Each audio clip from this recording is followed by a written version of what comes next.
It didn't look like much of a halt in fighting in the Syrian border town of Ras al-Ayn, despite the agreement between the Turkish and American presidents.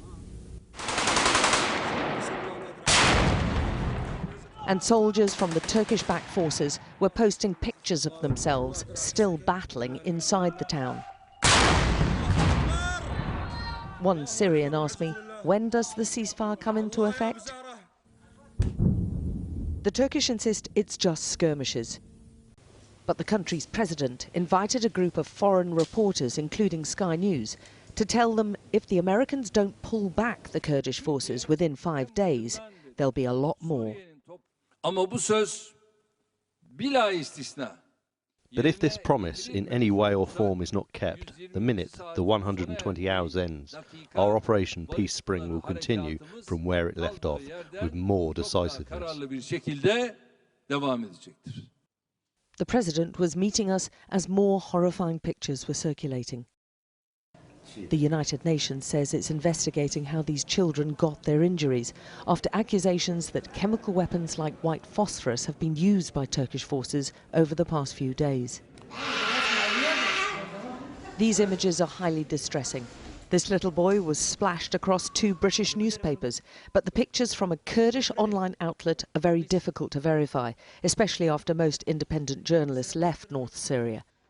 But if chemicals have been used, it would constitute a war crime. But the Turkish president left his Dolmabahce palace having vehemently denied his forces used chemical weapons. He told reporters he's fighting on 2 fronts, and one is the propaganda battle. All the journalists were given a booklet of information called Myths and Facts. It's packed full of pictures which it describes as either fake or real. All part of what the Turkish presidency insists is a disinformation campaign against its military operation. There are no pictures of the children, but there are several claiming to show chemical attacks, including this one, which was actually taken in Mosul in Iraq in 2017 during American operations. But Kurdish officials continue to accuse Turkey of war crimes. This is one incident, a hit on a civilian convoy heading to Ras al-Ayn, which the Kurds and Amnesty International accuse the Turkish forces of carrying out. Amnesty called the attack a shameful disregard for life, but both the president and the Turkish vice president, in an exclusive interview with Sky News, vehemently denied their forces were responsible. So we are there for humanitarian reasons.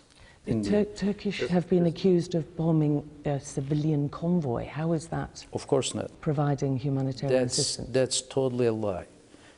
That's not true at all. His boss, the Turkish president, is of the same view and says it's not a war, he's fighting terrorism.